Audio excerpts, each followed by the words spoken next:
Well, gentlemen, let us welcome the great Brad Thor back for his Three Timers Club now. What? All right, it's a trio. Rising Tiger. Yes. Rising Tiger. Cheers. Do I get the jacket this visit, or does that come on the fourth visit? That's The jacket. Yeah. Yeah, it's a C for or CR like the old Lime green. green. We should do that. We should do letters. That is actually a pretty good idea. You have to buy your own jacket. You guys provide the patch that goes on the right, breast exactly. pocket, right? Exactly. We'll Your sell you the logo. patch. Yeah. We'll sell you the patch. We'll give it to you. We'll sell it to you. Oh, this is that's starting off funny. great. Here we go. Yeah. Well, Brad, Rising Tiger is your 21st Scot Harvath novel. Wow. Yep. Meaning all your books are old enough to drink right now. So that's great. Oh, that's a good one. Yeah, they are. That's Yeah. true. Well, can you give our audience a really quick rundown of what they're in store for this time out? Yeah. So the one thing we talk about, particularly on this podcast, we've talked about it in the past, is that my books are like the James Bond movies. You don't have to have ever seen a previous Bond movie to go to the theater and see the latest one. You're good. So I just want people to know that with this being the 21st, it doesn't matter if you haven't read the other ones. It's not necessary. You can read it as a standalone. So in this, I was really inspired by actually, it's a really horrible story, but 2 years ago this week, up in the Himalayas, the Chinese soldiers snuck across the border into India and ambushed a group of Indian soldiers. And what's interesting is they have this is real life. This is what I take as the jumping off point for my thriller. But they have an agreement between India and China so that things don't spiral out of control in these skirmishes that happen every once in a while. It's no firearms in this area called the line of actual control. So the Chinese crept in with homemade weapons. Iron rods studded with spikes, baseball bats wrapped in barbed wire, and some with concertina wire. It was so bad that India needed to use DNA testing to recognize some of their soldiers. God. And people getting thrown off the side of cliffs down into these 1,000-foot ravines. It was terrible. And so that was 2 years ago this week. And I thought, okay, everything always goes through the thriller writer's kind of filter. And I was like, wow, this is really interesting. I've never sent Harvath to India. In fact, I haven't read any books of my contemporaries that I can recall that actually have India. And you guys probably have read more than I have. So you may know somebody who's set stuff recently in India, but I hadn't seen anything. Yeah. Can't think of anything. Yeah. So the more I looked into this thing, I thought, wow, this is really interesting. And we have a relationship called the Quad with us, India, Japan, and Australia. And I thought, what if the US wanted to create kind of an Asian version of NATO with India at the center? Well, it would drive the Chinese crazy, but the Chinese deserve it. They are bad actors globally, and they're particularly bad actors around India, what they're doing with Pakistan and all this kind of stuff. So I thought, all right, that'll be the big geopolitical set piece, is that the U.S. wants to create this new military alliance with India, and that China will do anything to stop it. So it opens with the Chinese attack high in the Himalayas on the Indian soldiers. And then, again, my chapters are really short, crisp, cinematic chapters. You go right into the next chapter, which is a very interesting American ex-operative that the president is using as kind of a shadow diplomat to bounce around these different countries and get this alliance started. And he walks out of where he's having dinner and he gets assassinated. And so Harvath needs to travel to India and figure out what happened and blah, blah, blah, blah, blah. And so the whole book is Harvath is charged with figure out what happened and then make them all pay. So once you get on that bottom rung of the ladder, you just start climbing and popping guys as you're going up the ladder. But you actually partially answered my next question, so I'm going to ask in a different way, because I was going to ask you what was. There's always a nugget that you tell us about that inspires your books, and that's a great one. I'm perpetually amazed by your ability to find new areas to explore within the geopolitical landscape. As we said, 21 books, and while China is a well-known commodity, as you said, and we are pretty well-read thrillers. I think I was thinking about the answer to your question. We were talking there might have been one book that mentioned India for part of it, but it wasn't set in any way in India. Yeah. And so Americans know a lot, well-read thriller fans know a lot about a lot of countries, but they don't know a lot about India. That's right. And you bring me included. Me included. It was a lot of work. And that's what I'm going to ask. You mentioned the Ladakh Snow Scouts or the Snow Warriors. You mentioned, and also in the story Raw, the research analysis wing is again, I'd never even heard it. Right. So tell us a little bit about how you went about to become an expert on India. Enough for the story. It was really tough, and I'm fascinated by India because the United States is the world's oldest democracy. Yeah. India is its biggest. Its largest. Yeah. And it's a natural ally for the U.S. And when India and China were at war way back, what was that, 56? I think they went to war. We lost a really good opportunity to draw close with India. And because we didn't, the Russians stepped in. And India buys a lot of military hardware, at least they did pre-Ukraine, from Russia. And it makes for an interesting mix of allegiances, of loyalties. I mean, New Delhi is a fascinating place from an espionage perspective. So, but I really did not know much about India. So I started by talking to people in my network. My children's godfather, who's at the State Department, was actually based at the U.S. Embassy in New Delhi a couple of years ago. Oh. He was there for a stint. I think they did 2 years in New Delhi. So I was able to ask him questions. And then I wanted to drill down, white guy, I wanted to drill down on Indian culture. So I started pinging people I know of Indian descent. You know, how much do you know about India just because you're of Indian, you know, there's only so much I can tell you about Sweden and Norway. You know, I mean, it doesn't stand to reason that just because somebody's of a certain heritage, they're going to be able to answer all your questions. Right. But I did know some people who had grown up in India and moved here or still had relatives back there. So it's fascinating because also, I've got a friend of mine who's out of the White House now, who was the previous national security advisor. And I started talking to him about this attack in the Himalayas and learned a bunch of stuff that I wasn't reading in the newspapers, nothing or online, nothing classified. I mean, my guys are always really good about, you know, we can't tell you that. We can't, no, I'm not going to answer that question. So, but it was a very steep learning curve to learn about India. And I wanted to portray it fairly. You know, I didn't want it to be everybody that lands there gets, you know, dysentery and they're stuck in a hotel room for a week, you know, but I did play with that a little bit about here's the rules, you know, I was fascinated. Don't eat any rice. I didn't know that rice was such a bad potential harbor, you know, place where bacteria can grows, grow. And so it was fascinating from that perspective. But it was a lot of work.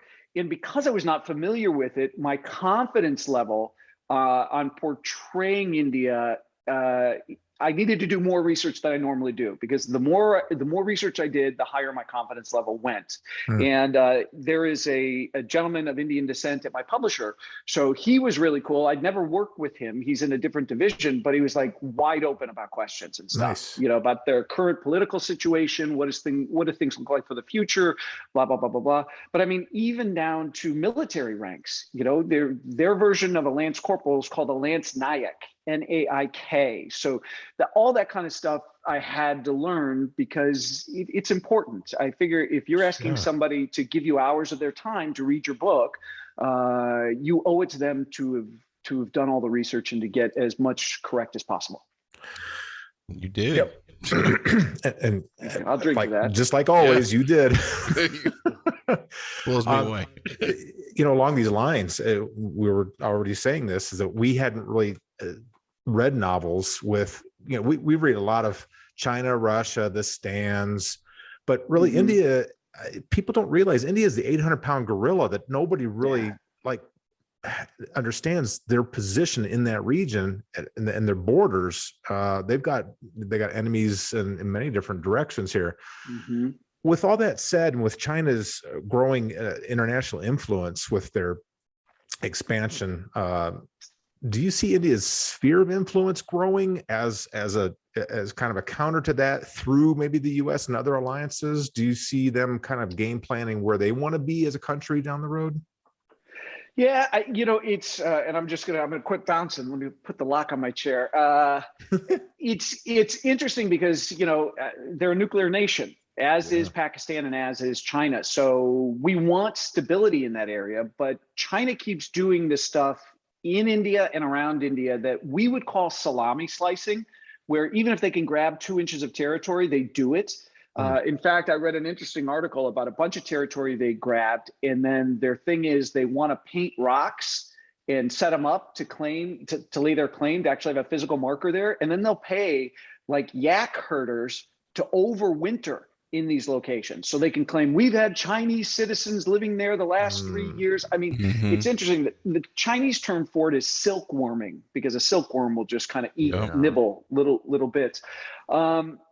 I think India is going to be the next big thing we're talking about geopolitically when we get beyond kind of the whole Russia-Ukraine thing. Yeah. So I think it bears watching.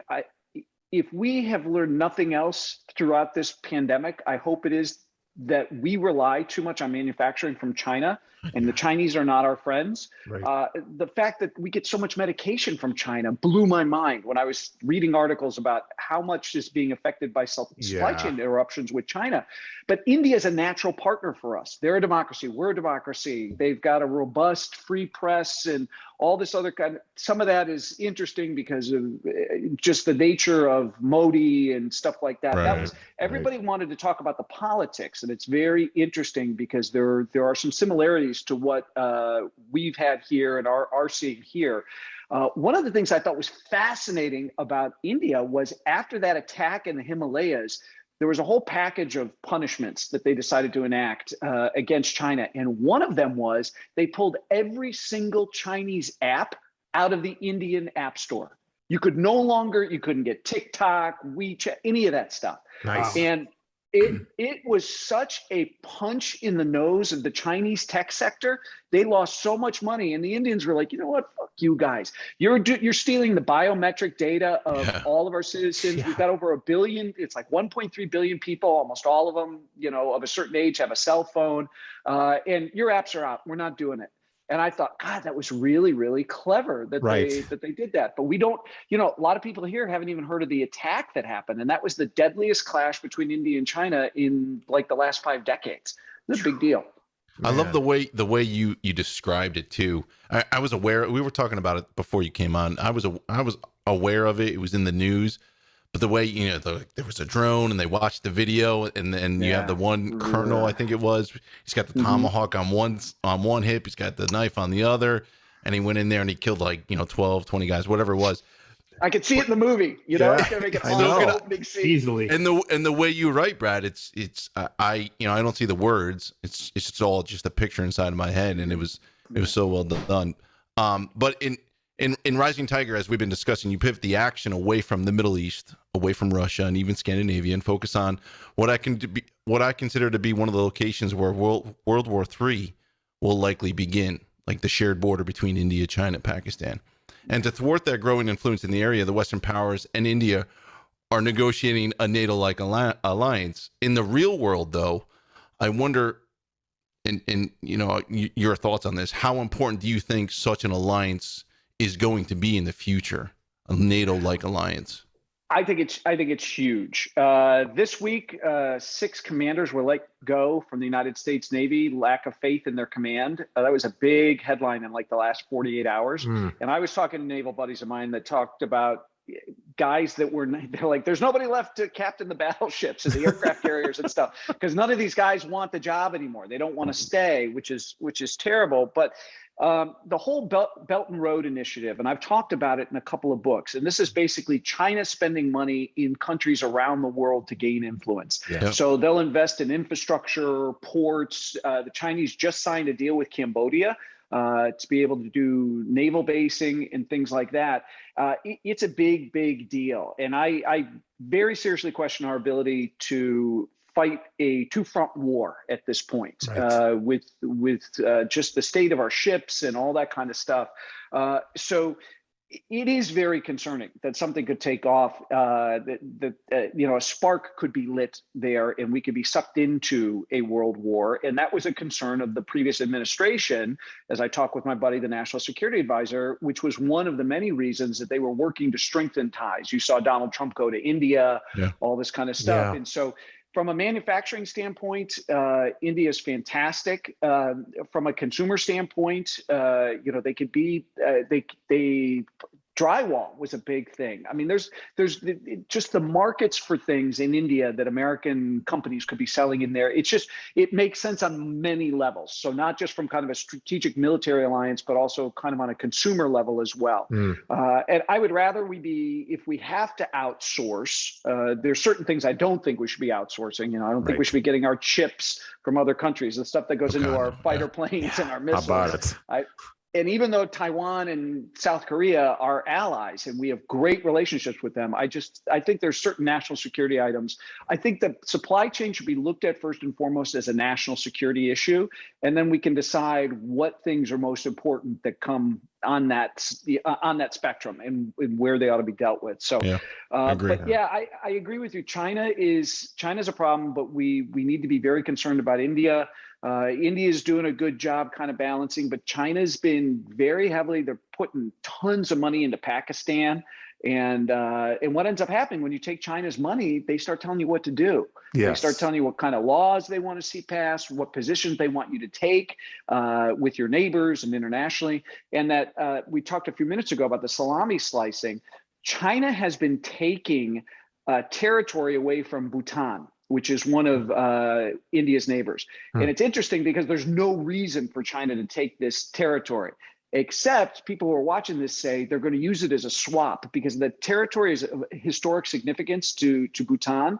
And what's eventually going to happen is China's going to come to the table and say, well, we'll give you this territory back, but we want this other territory, which if Bhutan cedes that, it basically is like a Golan Heights kind of a situation where China could shell the crap out of India because it's this one little passage, they call it the chicken neck, that goes up to these other additional Indian provinces. Right. And so it would cut off part of India if China could get a hold of this territory. So for a guy who writes thrillers and espionage stuff, it was just like drinking from a fire hose. It was so fascinating.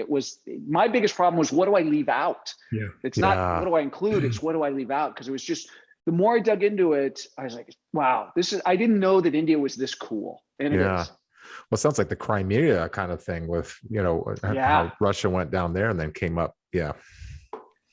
And we had a treaty. With Ukraine because when the Soviet Union fell, there was a third of the Soviet nuclear arsenal was in Ukraine. And we said, listen, you guys got to get rid of these things. You don't have the wherewithal to protect them. They're going to fall into the wrong hands. Please give them up. And they said, well, we'll give them up on a certain condition. You have to promise that we are never going to be infringed upon by anybody else, that our sovereign territory will remain sovereign. Nobody will ever come and invade us or take territory away. And we said, okay, we'll sign that. And they said, we want Russia to sign it too. Russia did sign it, but Russia didn't care. And in 2014, I believe it was, they came and took the Crimean Peninsula, and all they got was, what was it? It was the G8 at the time, and they got kicked out and became the G7. And then they got a strongly worded letter probably from either us or the United Nations. And that was it. So we actually, in fact, helped embolden Russia to go back into Ukraine because they never really suffered for the first time they went in. That's right. Absolutely. Really weakened our word in the world. So, we always ask the writer geek questions, and this is on that level. As usual, and you talked a little bit about this earlier, but as usual, the locales in your novel have the rich detail of a travelogue, giving us the full sensory experience, the sights, the sounds, the smells, and you put us right where you want us to be. Well, once upon a time, you had a travel show, so it's no surprise it's the strength of yours. But how important is it to you to, as often as possible, get to those locations? And besides Google Earth, and you explained how you knew a little bit more about India, but how do you manage to nail the authenticity when it's a locale you can't reach? Well, so first of all, Google's fantastic. Google Earth, I watched a ton of, everybody's got a dash cam now. Yeah. So you could actually sit and watch hours of footage of people's dash cams, people driving home. Driving through towns. And I mean, it exists everywhere, and everybody's an amateur travel host now. So there were a ton of blogs. Like there's this one hotel that I write about in Jaipur where they've got guys like 2 or 3 stories up dropping rose petals as you walk into the hotel. And there's these dudes outside banging these big drums. And I got to watch video of this. People got out of the hotel shuttle and they're filming this. So the internet, as much as I hate the internet and think it's the worst thing that's ever happened to civilized society, there are some benefits. Yeah. There are some benefits. Yeah. And then, of course, I've said this, I think, to you guys before, is if I can't go to a location, I want to talk to somebody who's operated there before. So special operations person, somebody in the intelligence community, somebody whose job it was or is to notice detail and to notice if something's off or whatever, because those are the people that give me like, oh man, I noticed this, I noticed that. I've got a buddy I was talking to this morning that has been overseas in a country that I can't mention, but he talked about how stressed out we are in the United States. Mm-hmm. He said he got off the airplane in JFK or wherever it was that he set foot here, and he's like, you can see it everywhere. He goes, and everybody's on their devices all the time, doom scrolling and all this kind of stuff. He said, it is so different than where I came from culturally, where you might get somebody checks every hour on their phone at a cafe, but they're looking around, they're relaxed. He said, it felt like kind of coming into a pressure cooker when he landed here. And I thought that was a really interesting observation. Obviously we're stressed on a lot of different levels for many, many different reasons. But I thought that was interesting that it was so remarkable from the country. And it wasn't a third world country he was just in. It was not third world by any stretch of the imagination. So the fact that he noticed such a difference between people's, but then I asked him, how high are these people getting taxed? Do they have a month and a half off for vacation? August. I mean, You tell me people are chilled out in France, I'll say, of course they are. They've got cradle to grave. They've got nothing to worry about. Yeah. They don't have to get up and get that new account before their review comes up at the end of the quarter. Right. Yeah. Well, kids need braces. Yeah. Oh, don't even. Oh my gosh, I'm at that point. Just got done with it. Thank God. Oh yeah. It's pricey. Yeah. All right. All Brad Thor novels, and without too much spoiler talk, have cutting edge technology present, and Rising Tiger is really no different. Most everybody's heard about the Havana syndrome and the mysterious and these really insidious neurological complaints of our embassy personnel, State Department folks who are posted overseas. So, I'm a mildly informed citizen. I kind of find it hard to believe by now that the U.S. government has already kind of pinpointed, how are people being attacked and who these players are. But I haven't seen much in the press other than this mysterious illness that has been going on for so long now. So I guess I don't want to talk too much about the book because it would kind of ruin some of the surprise, but to what extent do you think the government knows really those key answers, and why as we as a country haven't really been forthcoming with what we know? It's tough if we don't know a lot. And that's what I'm wondering. I mean, it's funny, I didn't include it in the book, but I think the CIA director was over in New Delhi. I believe it was the CIA director or the deputy director, and got hit with it as well. And that's like in the last 18 months, I think that happened.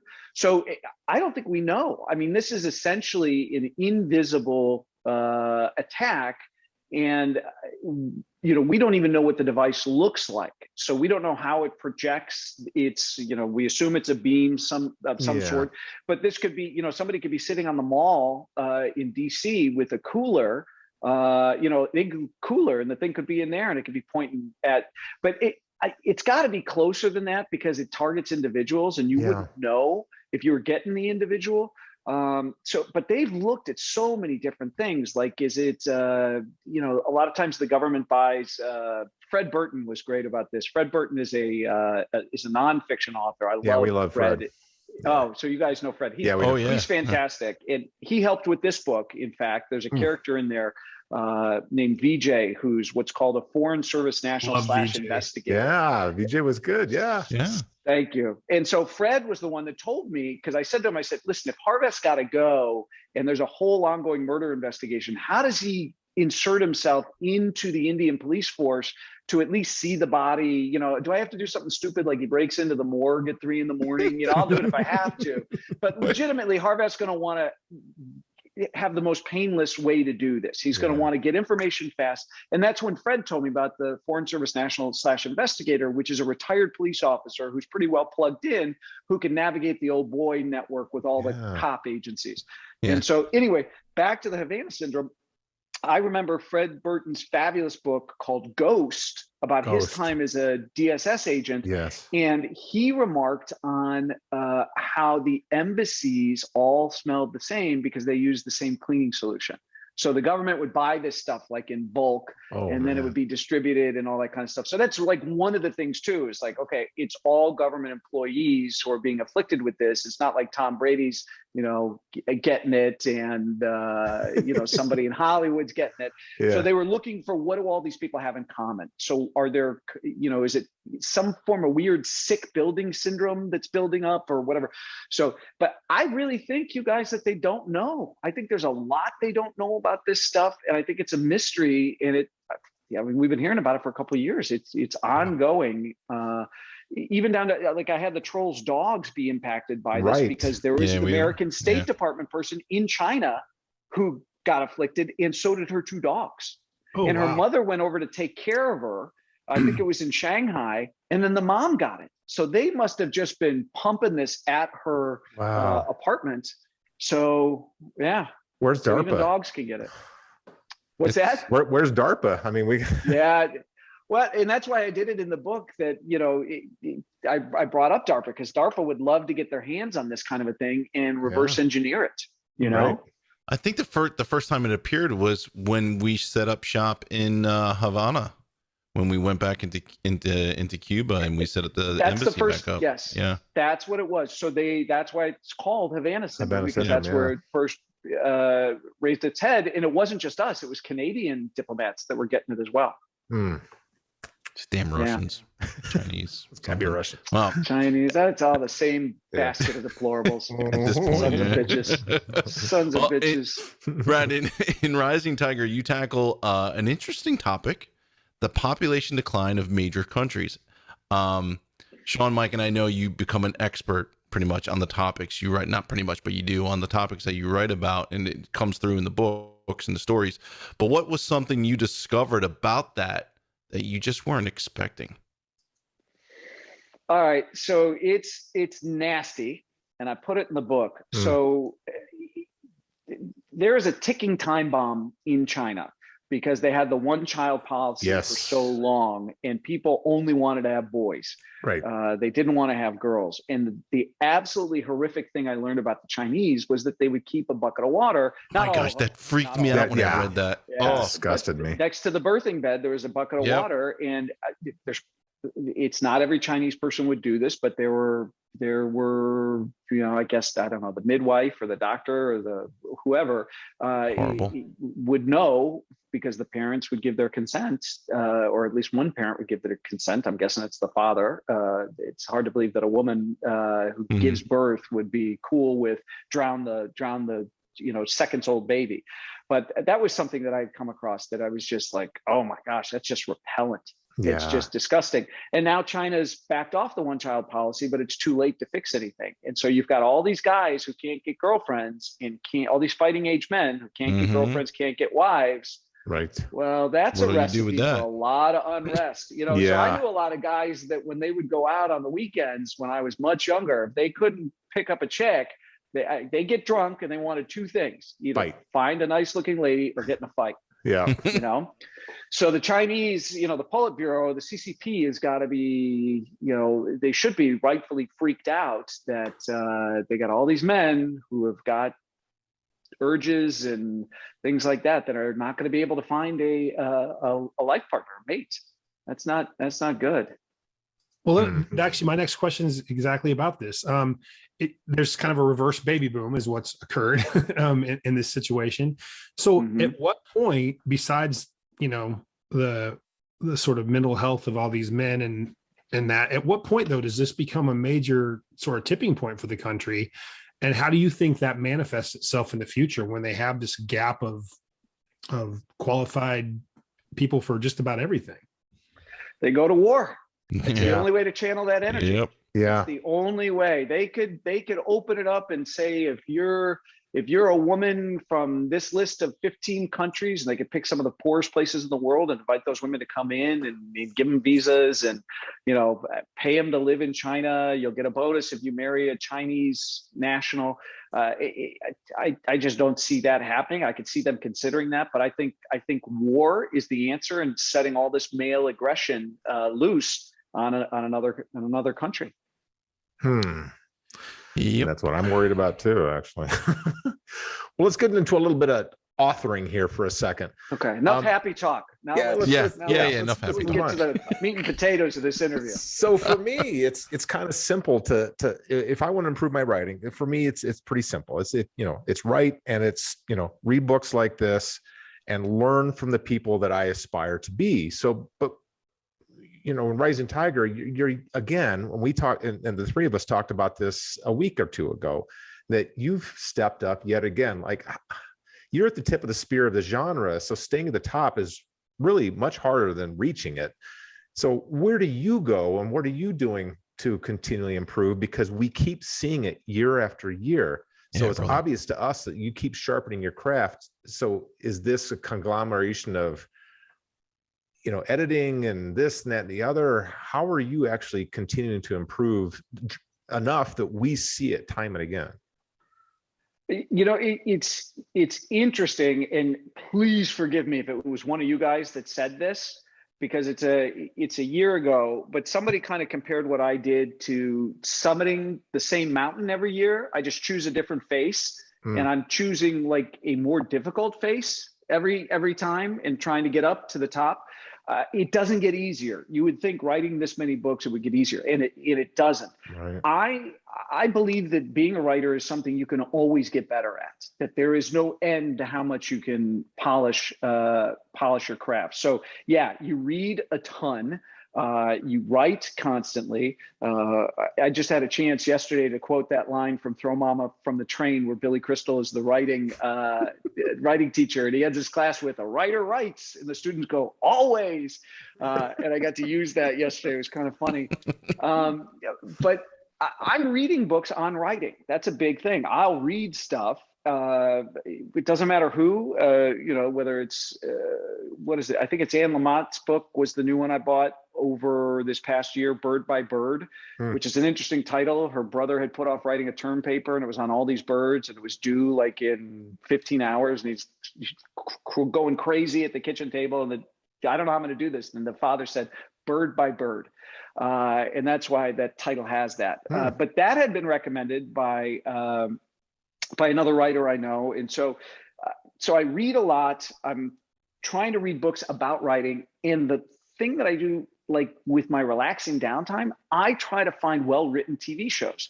Like a couple of years ago, I ended up in Ray Donovan world, and I loved Ray Donovan. It was so well done. I just loved the plots and the dialogue and all that kind of stuff. So writing for me is writing. When you're reading the written word, it's you and the author. So that's a certain amount. When you get into TV, it's the quality of the directing. There could be 5 guys on a script for one episode and that kind of stuff, but it doesn't diminish good storytelling. If you find good storytelling, I'm pro good storytelling wherever it can be found. So that's part of what I do. I'm constantly looking for how can I get better. And it's an old Tony Robbins line, but it's very true, which is success leaves clues. And if you sow similar seeds, you're very likely to sow similar rewards. If you plant similar seeds, you can't sow seed, you plant and you sow. So if you plant similar seeds, you can sow similar rewards. So it's just constantly looking for people who are good writers. It doesn't matter if it's books or movies or TV. I'm just always trying to soak it in like a sponge and learn. Right. We made a comment 2 books ago, even. I think, Sean, we were talking about how there's never any fat in your books. Never. And that's how I write them too. There's never anything on the cutting room floor. They'll come back to me and say, oh, Barnes and Noble would love a bonus chapter in their edition. And I'll be like, I can't give you anything. I don't have any. It's the economy and the language, the sentences, the paragraphs, like they're literally, I looked at it and I was like, man, he keeps Well, topping himself. I told the guys a few days ago, I amazing. said the first 50 pages felt like 2 novels. Like I felt like really? I felt like I got 2 novels worth of information in Wow. 50 pages. Wow. Yeah. So that was something that really, it just, I don't know why it just came to me, but it just felt so true that I felt like I'd already read a book and it was 50 pages in. Yeah. It's pretty cool. Well, I appreciate my goal this year. So as we've talked about before, I call what I do faction, where you don't know where the facts end and the fiction begins. Right. And this year, I really wanted to put the action in the faction. So as I'm writing, I have a like a spreadsheet. So I have a thing about what takes place in this chapter number, where it occurs, what time, what date, and that kind of stuff. So, and then I'll color code it, like chapters. Any chapter number that has action, I'll give that green. And so I can look back on it. And so I looked at what I did last year with Black Ice, and then I was tracking the action this year because I wanted to double the amount of action scenes and all that kind of stuff, which I did and then exceeded it. So I treat it like a business to a certain degree, but at the end of the day, I was a reader long before I ever became a writer, and I know what I like to read.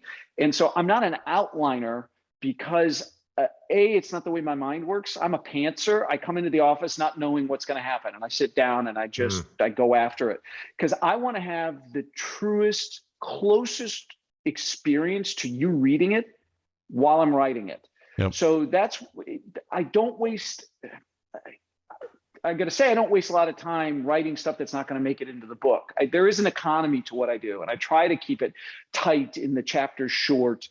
And that's something that's part of my style that's evolved. If you go back to the Lions of Lucerne, right, and Path of the Assassin and State of the Union, those chapters are much longer than what I write now. But that's 20 years ago, and how we consume information, how we consume entertainment is much more rapid, and it happens much quicker. Yeah. And I do respect the fact that it takes a lot of discipline for someone to sit down and read a book cover to cover. So I want to keep, I want a cliffhanger at the end of every chapter, and because I want you to feel like you got to keep reading. It's like potato chips. I don't want you to have just one. Right.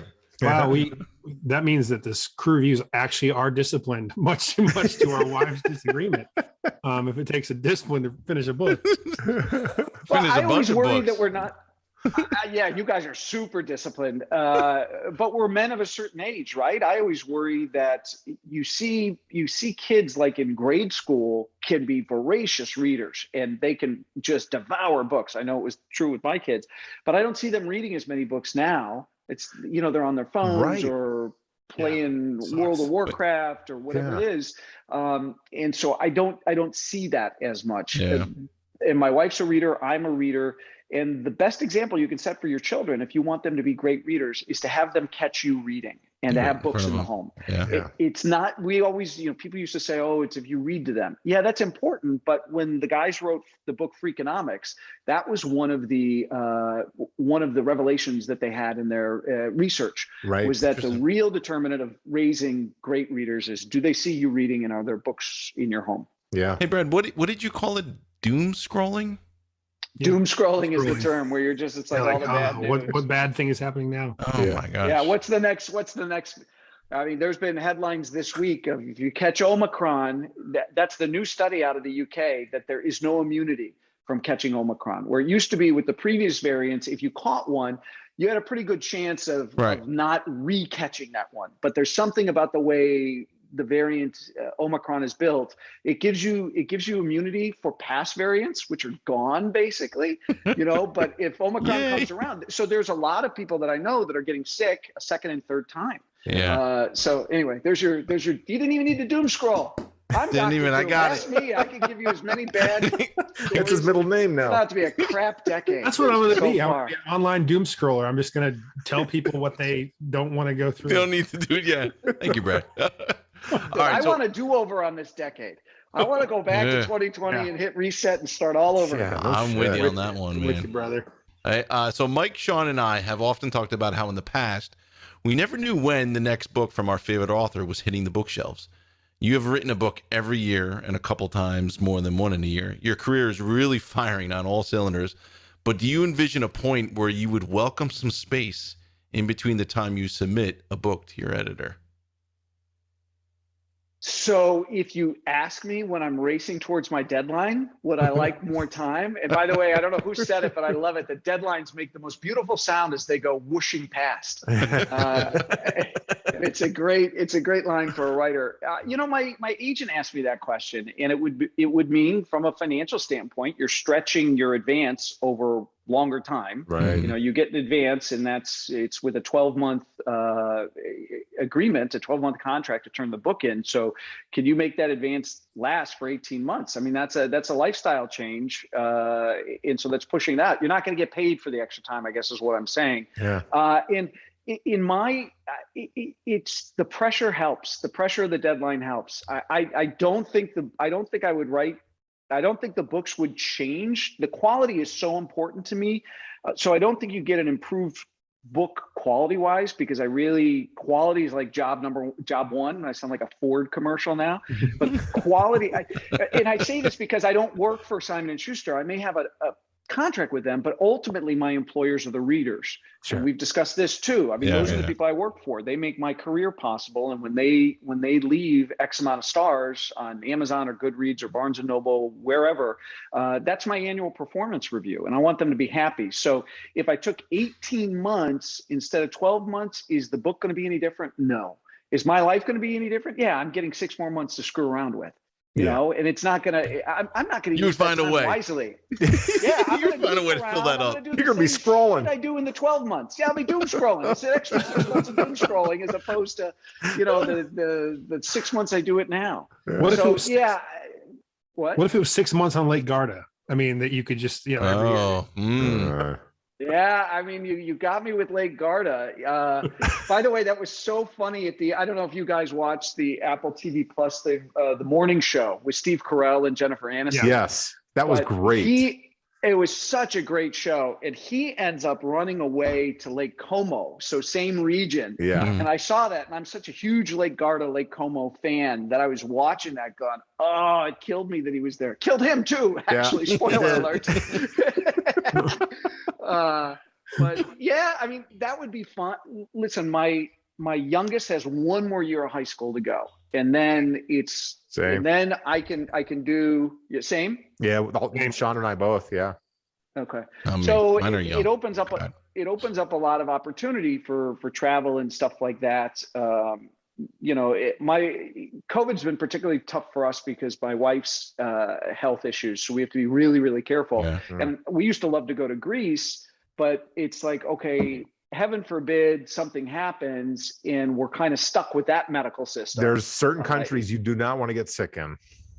Certain countries, yeah, you don't want to get sick in. So our world in the last 2 years has really kind of, locked down pretty seriously. Sure. Yeah. It's car trips, places we can get to, staycations. We just did a little one in Tennessee and stuff like that, nice. The state we live in. So yeah, I mean, if you could drop me and give me 6 months in Lake Garda, and I could have the little Howard Hughes medical unit on standby in the guest house, I'll take it. Yeah. Of course, Emily's saying you can take your laptop to Lake Garda. What's the she told me I could take her too. Yeah, I'm sure. Big joke. When I talked about running away to Paris, she said, "I'd love to go to Paris." Yeah. Tell Simon & Schuster we're working.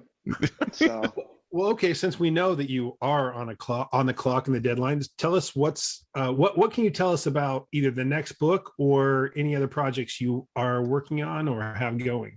It was on my agenda today to watch the end of our interview from last year, because I think the same question came up, and I made it more generalized. I made it more generalized this time. Yeah, but it's you guys asked me the same question, and I don't know if I thought this and said it or just thought it, but I remember doing this interview last year thinking to myself, I have no idea what the next book is going to be. Yeah. And I can't wait to come back next year. And the book will be, that's what I said. And the book will be done, right? That is what I said. Okay.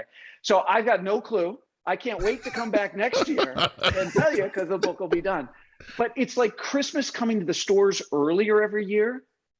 Authors are getting pushed by the publishers, who are getting pushed by the retailers, who want to put up artwork, title, story description as soon as possible so that they can start building pre-sales for next summer's book. Yeah. So I have already started loosening up my doom scrolling so I can actually do some news reading and things like that about things going on around the world, because I know that any day now she won't do it. She'll wait until the book comes out. I mean, Emily is so good to me. She's not going to jump on me before Rising Tiger is actually in stores, but it won't be too long after Rising Tiger's out that Emily is going to call me and say, let's start talking about next year's book, which is what we did with Rising Tiger. And we actually, once we hit on the idea, I had a different idea that I was going to do. And then Kyle Mills had done something similar with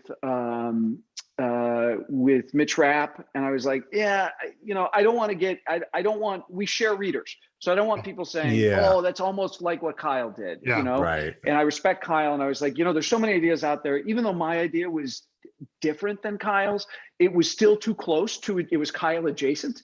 So I was like, Mitch Rapp adjacent. Yeah. So I'm not doing that. But Emily and I got to talking and I'm like, okay, what about this? And she's like, oh my God, that's great. And I'm like, I don't think anybody's done it. And we looked around and then we started kicking titles around and we came up with Rising Tiger together. And so this book, what was kind of neat was this was the first time I'd ever done like a Zoom with the art director before he'd even gone to the drawing board. And I'm like, here's what I want. There are these incredible brass doors on the City Palace in Jaipur. And I said, I want to use the brass doors on the cover somehow. I want to make it look elegant. And so what they did is they did this great blood red cover, but you guys have got the hardcover there. It's you beautiful can actually cover. Feel the brass. Yeah, you can feel it. On the cover. And then it's the tiger, the tiger stencil where you can see through the tiger's head to the actual brass. It's a beautiful, beautiful book. And I've had red in my covers before.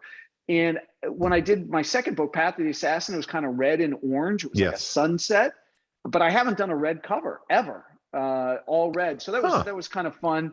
And then David Brown, who my fantastic publicist, David started promoting, it's been, Brad's been at this. His first book came out in January of 2022. It's been 20 years from lions to tiger. He's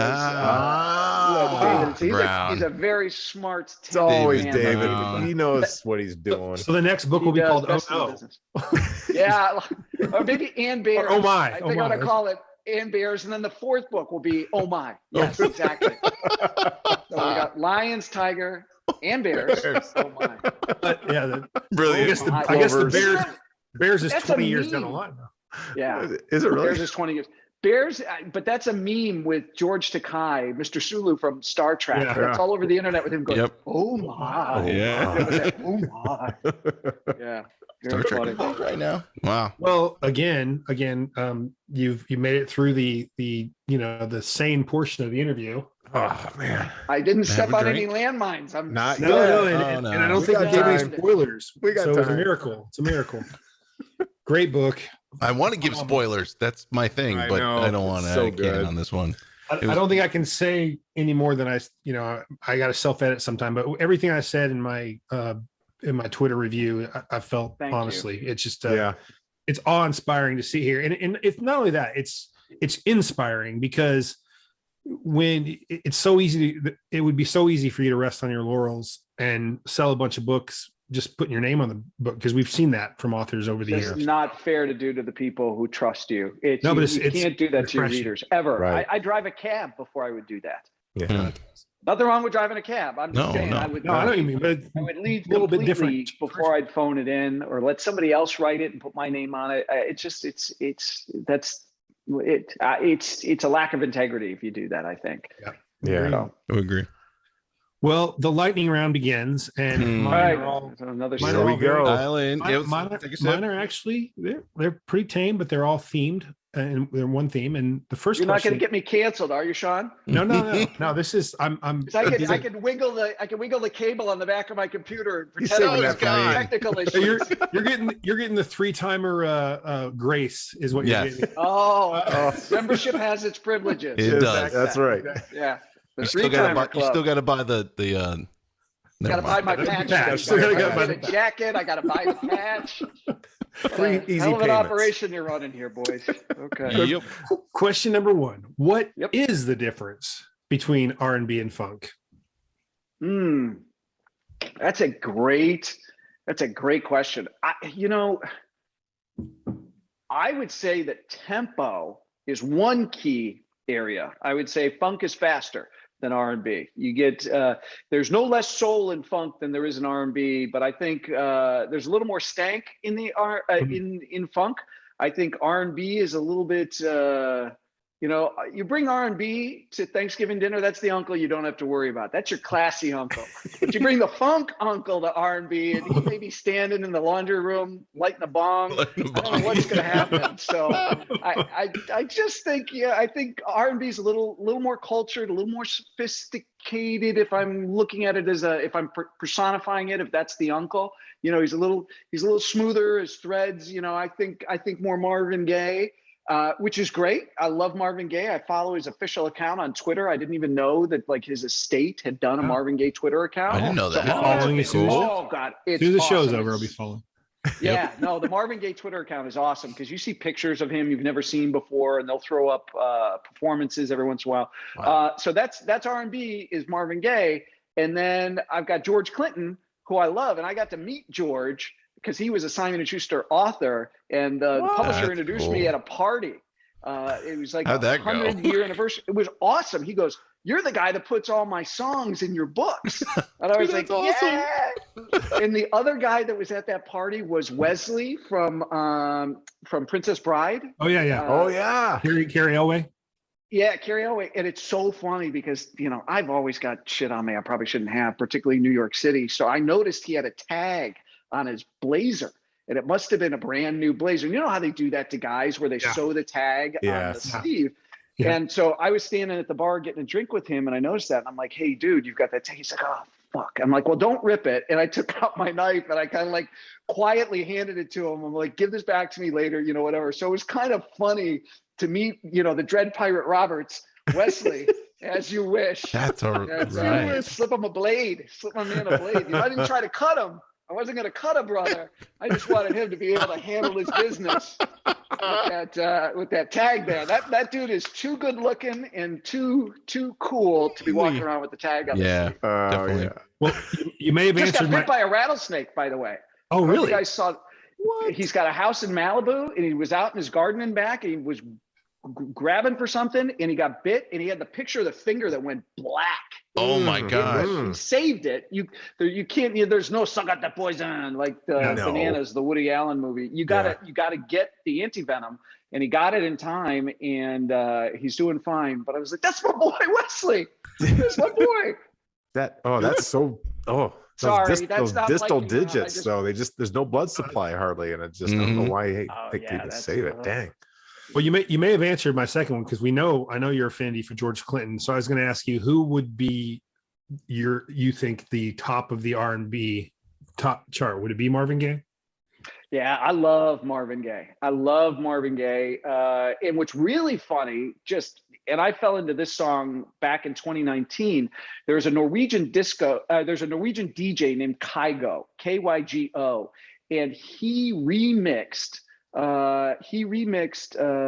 Sexual Healing by Marvin Gaye and gave it a brand new beat and everything. And it is so good. And I'm a huge Marvin Gaye fan, but this thing I have on repeat all the time in my office, when I'm running, I'm lifting weights. I listen to this thing all the time. It never gets old. It's so good. Nice. It's the best of both That's worlds. Cool. It's very upbeat, and it's Marvin Gaye. It's really cool. Well, if you haven't heard it, and this goes for all three of you guys, seek out the Marvin Gaye vocal only of "I Heard It Through the Grapevine," where they take all the music back and it's just the vocal. Oh, wow. It's unbelievable. Okay. And it's on YouTube. It's unbelievable.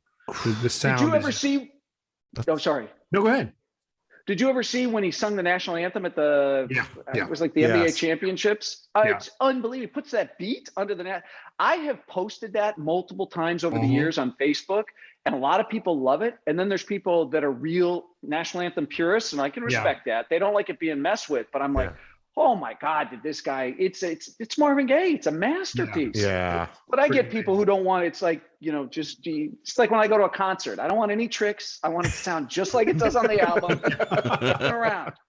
Okay, well, that you just let it. You're segueing. Oh shit, I'm ruining this. Here we go. You segued beautiful into my third question. Oh, who is the best musician you've seen live?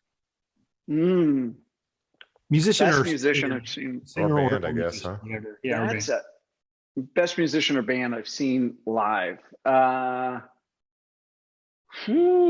a really, wow. It's been so long since I've seen any live music, which is kind of unfortunate.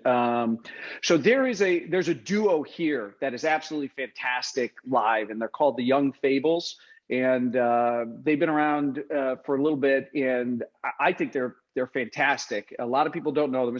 They do country, the Young Fables. But I got to go back to like massive stadium shows that I loved, where they were just so beautifully produced. So like I saw ZZ Top in concert in Chicago, and it was unbelievable. Yeah. I saw Prince, which was a hell of a show. Yeah. Duran, a hell of a show back in the 80s, where it's just excess everything. Yeah. There's a lot of people I haven't seen that I really wish I'd been able to see. Sinatra. Bobby Short was a guy that was at the Carlisle Hotel in New York and just famous and done a bunch of albums and used to play piano in the bar at the Carlisle. There's all these great. I like everything. So I like rock. I love pop. I love funk. I love R&B. I've got a taste for everything, and I love the Great American Songbook. So Cole Porter and things like that are terrific. So I would have liked to have seen Dinah Washington. Would have been like. I have the Great American Songbook is what we listen to when we eat dinner in my house. So I've got a playlist and I go through all these things, and they're just, it's amazing. So I haven't seen enough live music, but I would have to go with some of the big stadium shows, ZZ Top, Prince, Duran. They were just the energy. You couldn't go and not be in a good mood, no matter what was going on, and be excited. It's just great stuff. Well, I toured for a long time, and I saw hundreds of acts. I got to say, Aerosmith live was just like the best of the best. Yeah, I never saw them live. I saw the Who, but when I saw Aerosmith, it just blew me away like nobody else. And he lives here now, Steven Tyler. He lives in Nashville. Yeah. Who doesn't? Everybody's moving to Nashville. Yeah, taxes. Who just moved here? Meg Ryan's ex-husband, Dennis Quaid, just moved here. Dennis Quaid, yeah. What about Randy Quaid? Yeah. Nobody knows where Randy is. Yeah. Nobody. I think he's in Canada. He's in Canada somewhere. Yeah, the marshals are looking for him. Tinfoil hat on up in Canada. Yeah. He's a kook, that guy. All right. Here comes my questions. Number one, a certain group of friends of mine would like to know, if we add Pappy Van Winkle into our books, does that help secure a bottle or three? You're looking at that right I see there. that label. Yeah, you posted that nice picture on social media. I saw that. Yeah, for National Whiskey Day, or National Bourbon Day. Bourbon a couple of days ago. Yep. Listen, these things are like hen's teeth. They're unicorns. They're nearly they're impossible to find. Yeah. So, and you know what? I had that bottle, and it was not open. And my brother came for a visit, and I didn't know when I'd see him again, and I didn't know when he'd ever have a chance to drink some Pappy. And I said, you know what? This stuff is to be enjoyed. That's, I don't let a bottle of champagne that somebody gives me sit around in the fridge for too long. I mean, life's too short. Eat dessert first and drink the good booze. That's what I say. All right. Amen. All right. Well, we got to tell them after the show. I'm sorry, Mike, I don't mean to interrupt you, but after the show, we'll post a clip. If you haven't seen it, it's Todd Goldberg talking about giving his brother Lee trying 100-year-old scotch, and it's one of the funniest. It's one of the funniest stories I died laughing you'll ever hear. Uncle Stan, Uncle Stan about sharing it with your brother made me think about it. So okay, cool. I want to see this. That's cool. Oh, it's beautiful. All right, number two. I don't know, a little more serious. Are you more surprised by Ukraine's successes or Russia's failures? Oh, well, they're hand in hand. They're both the same. I think the more startling of the two, like if you had to grade, you had to pick one of the two. It's Russia's failures. I mean, boy, have we overestimated these guys for a long time. Yeah. And I pore over pictures of that come out of Ukraine. So ordnance where the Ukrainians are showing just like there's rust on stuff. Like they'll open an ammo crate and there's rust on this stuff. Just the poor condition of everything they've got. Yeah. So I think I'm more shocked. I'm thrilled with Ukraine's success, but I'm stunned, as I think a lot of people are, that Russia turned out to be less formidable than we had for decades given them credit for being. Yeah, I mean, a lot of our national policy and expenditures were based on our assessment. So, there was no way Red Dawn would ever happen. No. Don't ruin it for me, Chris. My favorite movie. You know, it's so funny. I was just talking with somebody the other day about how while we like Chris Hemsworth a lot, the remake of Red Dawn and the thought that the North Koreans could get starving soldiers over here and take over the United States is like such a joke. I mean, we wouldn't even have to fire a bullet. We could have just pulled up food trucks and the guys would have surrendered en masse. There was originally the Chinese, and they wanted to market it. And that was an MGM movie. I don't know if it was an MGM was just the distributor, what the deal was, but Hollywood chickened out. But you know what? They're not chickening out now because they gave Hollywood the finger twice recently. Yeah. They put the Japan and Taiwanese patches back on Tom Cruise's bomber jacket, Maverick, after everybody got pissed about that. And God loves Sony because they told the Chinese, you can go fucking pound sand. We're not taking the Statue of Liberty out of Spider-Man. And that's actually important. It's good. I didn't know that. Yeah, that was a huge headline in the last month. And the problem is all these people in Hollywood are so concerned about getting money out of China, box office, that they are in advance censoring themselves and not putting stuff into movies. So even if their film gets turned down, they've still been influenced by the Chinese. If you're going into this going, how do we get this into China? What can we make sure doesn't offend the Chinese? Then they've got a censorship vote over all of Hollywood's product. Yeah. So it was great to see Paramount basically give Beijing the finger. I'm being very vulgar in this. I'm determined to get banned from this podcast, obviously. Dude, you wouldn't. Can't get banned. You third time's the charm. Yeah. All right, that's it. We're done. It's a bridge too far when he put up both middle fingers. Oh man. You've never seen our meetings beforehand. They're much worse. All right. Number 3. Anyway, but it's good to see. It's good to see Sony and Paramount standing up to the Chinese, and I expect the tide's going to keep rolling in that direction because we should be setting the example globally, particularly with our entertainment product, because freedom and democracy is the hottest export, and we ought to be pushing it out with every opportunity. Amen. Man. All right.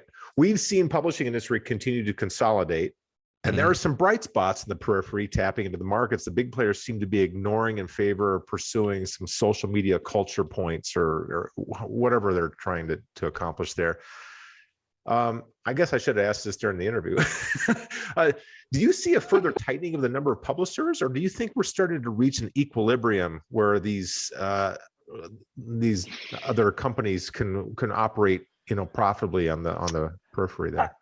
Yeah. So CBS put Simon & Schuster up for sale, and then that was supposed to be Penguin Random House and Simon & Schuster separate but equal under the banner of the buyers, and I haven't been following that closely because it doesn't immediately or directly impact me, because everything that's been said is they're going to remain separate. There is, you're not going to lose your editor because you're going to get an editor from the other house. That's not going to happen.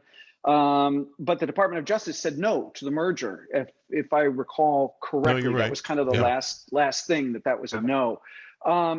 Listen, I'm for as much competition in the marketplace as possible because I think that's what breeds innovation and provides balance in a marketplace. It's one of the reasons, one of many reasons, that the baby formula shortage has been so acute, is because there's not enough, for whatever reason, there's not enough competition in the marketplace. Either there's, the big guys have locked up too many of the contracts or whatever, and a smaller guy can't. I don't know. I am not an expert on baby formula, but I do know that I read that like in the journal that just not enough people, and you get one plant. And by the way, that plant just shut down again because it got flooded. Yeah. It's in Michigan, I think. So anyway, I'm all for competition. Sometimes industries contract, sometimes they expand. But, as I said earlier in the podcast, I'm worried that we're not raising enough writers and enough readers is what I'm concerned with. I want kids to be spending less time on screens and more time with books. And study after study has shown that if you actually read a book, a paper book with ink, your brain retains the information at a higher rate than if you're reading off a tablet. Now, I got lots of readers who love ebooks and they're super easy, and nothing against ebook readers at all. Sure. I'm happy if kids are reading, period. So it can be e-reader, it can be book. If I have a preference, it's book because you retain more. It's actually been proven. But so, you look at the industry and you say the kids are so distracted, not all of them, as we talked about before, particularly the younger kids, the YA stuff, these kids read like crazy. But if they're not carrying that into adulthood, it's difficult to have a wide variety of publishers and things like that if it's a shrinking marketplace of customers, which I hope doesn't happen. My buddy Jack Carr, his new TV series, The Terminal List, comes out on Amazon Prime on July 1st, and that's super exciting. And I hope that they've got a gorgeous special edition with Chris Pratt on the cover. They're re-releasing The Terminal List with Pratt on there, and not just the normal paperback tie-in. They're doing mass market, trade paperback, and hardcover, which I don't think I've ever seen before, short of some Da Vinci tie-in stuff. And then July 15th is my buddy Mark Greeny's premiere of The Gray Man with Netflix, which is a film with Ryan Gosling and Chris Evans. So I'm hoping that these things, I love those guys. And there's some of them, I'm sure you've had. We know them real well. Yeah, show. sure. Yeah.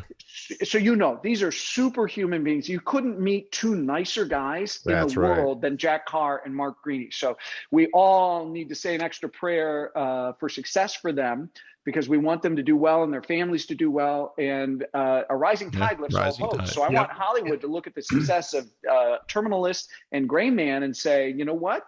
We need more of this stuff. And I also hope that it has this knock-on effect of pushing people out to read their books, because that's exciting too. I want more people to be reading. You don't have to, I hope you read me, but if you're just reading and you're reading more, that's awesome. That's what I love. That, I think, is very good. Unplug a little bit. Turn off the TV. Don't doom scroll for a few hours. Doom scrolling. Read a damn book. It is the healthiest self-care you can possibly do. That's right. Totally agree with that.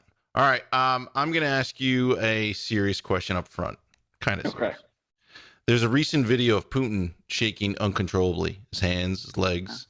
And his face looks a bit bloated, maybe some Botox, I'm not sure. But what do you think's going on? Do you think he's ill? Yes, I do think he's ill. And one of the biggest tells is we have seen no shirtless photos in the last 18 to 24 months. Right. And that man loves him a shirtless photo. Hiding the surgical scar too, Yeah, I don't think this is hard to figure out. The minute the shirtless photo stopped, I hope alarm bells were ringing at Langley. I hope the CIA was saying, and over at Foggy Bottom at the State Department, they were going, "Uh-oh, something's wrong." Yeah. He's not putting those photos out anymore. So yeah, I think the guy's sick. I think the fact that he's been in such a bubble during COVID, at least that's what the rumors are, is that he's really shrunk down his inner circle. You saw that freaking table that looks like something out of Brewster's Millions. That can't get stabbed on that thing. Launch a jet off that. Pretty good callback, huh? Great callback. Brewster's Millions. You got to spend all the money. So none of the above. Yeah, exactly. You could launch a jet off that table. That's a guy who's afraid of getting sick. And listen, there's nothing wrong with being afraid of getting sick. I don't want to get sick. But I don't make people come to my house, sit at the end of a 40-foot long table. So if you look at all of the little things, and I joke about the shirtless photos, but if you add up all the kind of circumstantial stuff, it does point towards illness, but what you preface this with the shaking of the leg, the shaking of the hand, the needing to hold to grab something for the entirety of an interview, so that the shaking can't be seen.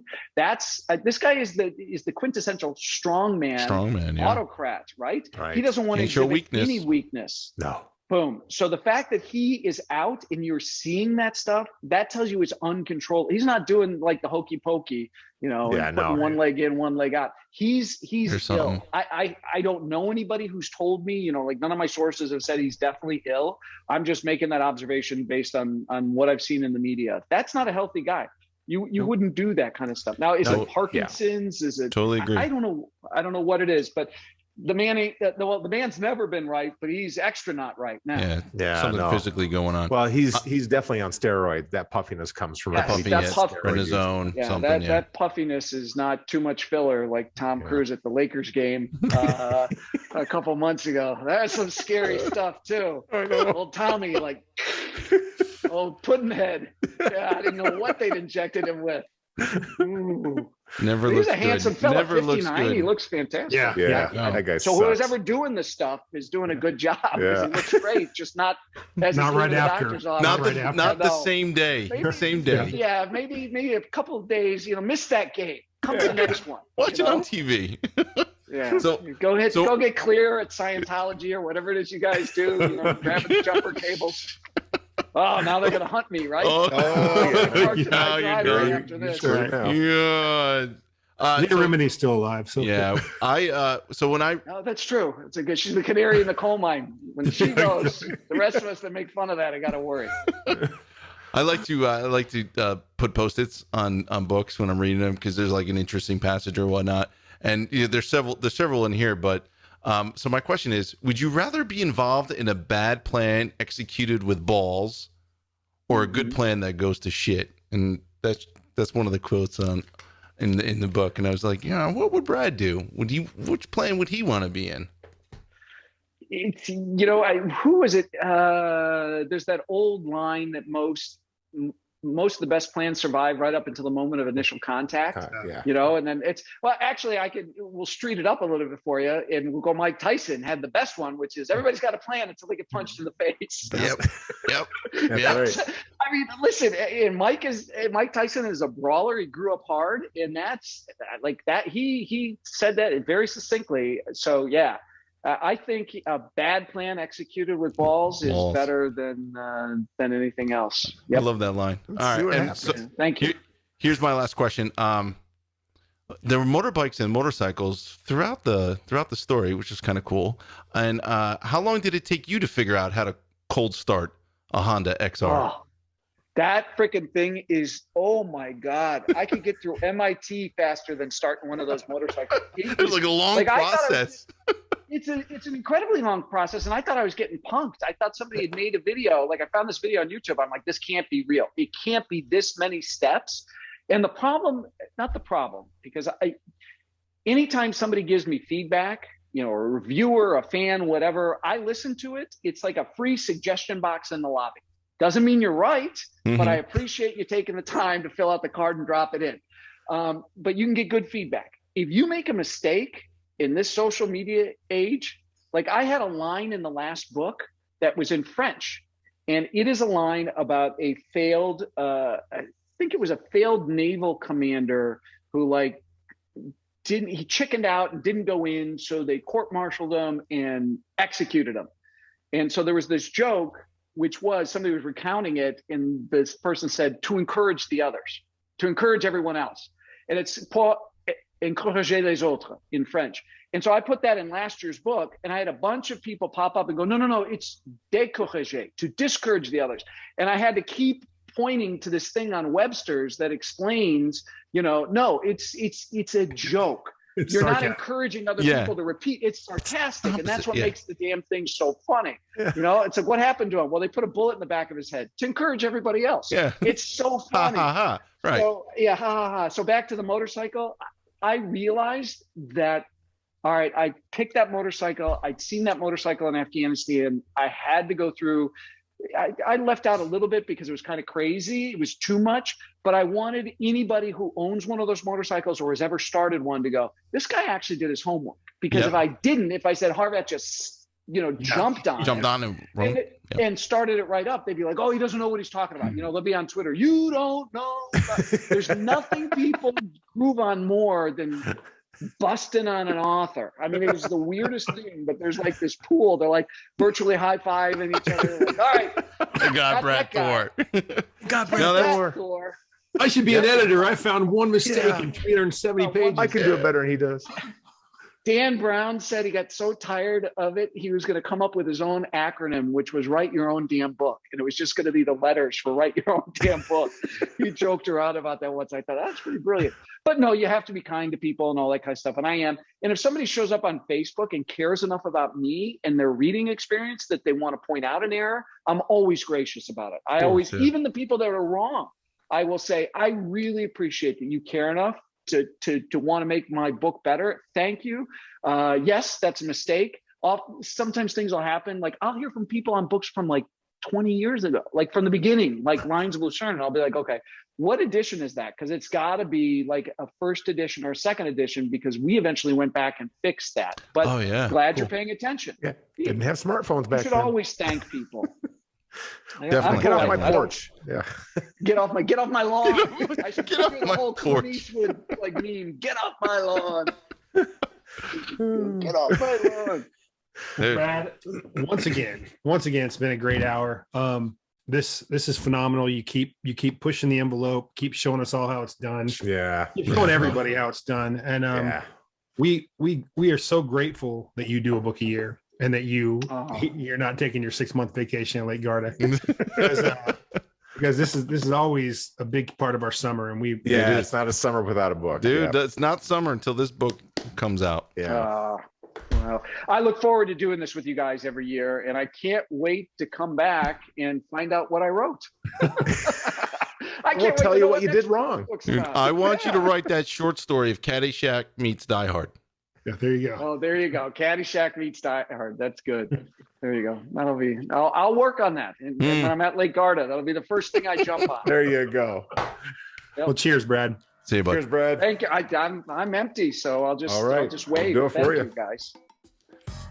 Boys, another fantastic hour with Mr. Brad Thor and this beautiful, beautiful book, Rising Tiger. Absolutely. Cool. As we talked about on the show, this is just lean, mean, and just drives to the end. So buy this book now.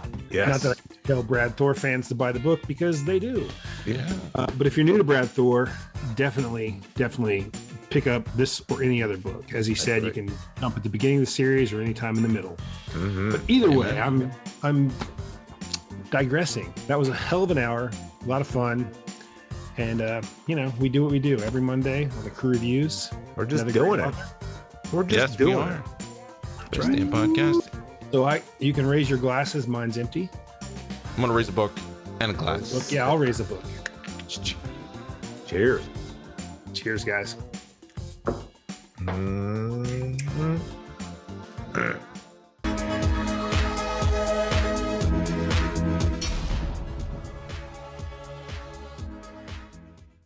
This is Sean Cameron, and this is the outro for Rising Tiger. And good Lord, does he have a collection behind him, folks? Look at that. Wow, it's magnificent. Gorgeous. Almost as magnificent as that young mug of his. And here we go in 3, 2, and meow. Hey, guys, another fantastic hour. Absolutely. All right. Yes. A little more than an hour. All right, let's start. And wait, let me draw a picture. Hold on. Go ahead. I'm not looking. And this beautiful book, beautiful cover, Texture. the side's even more beautiful. Yeah. My fellow 52-year-old, Brad Thor. Great hour, always fun. We're very grateful that he has kept coming back. Sounds like a eulogy. Eulogy. He was. Everybody has a story about Brad Thor. When we first met. Met him. Brad was a great man. There was this time back in. I'll be sorely missed. All right. My mind. Okay, Father Sean. Father Sean acting out again. Here we go. Padre. I would appreciate if you guys would call me Padre from now on. Padre. I remember the Padres. It was a great team. 3-2. Hey. And Tony Gwynn. hello.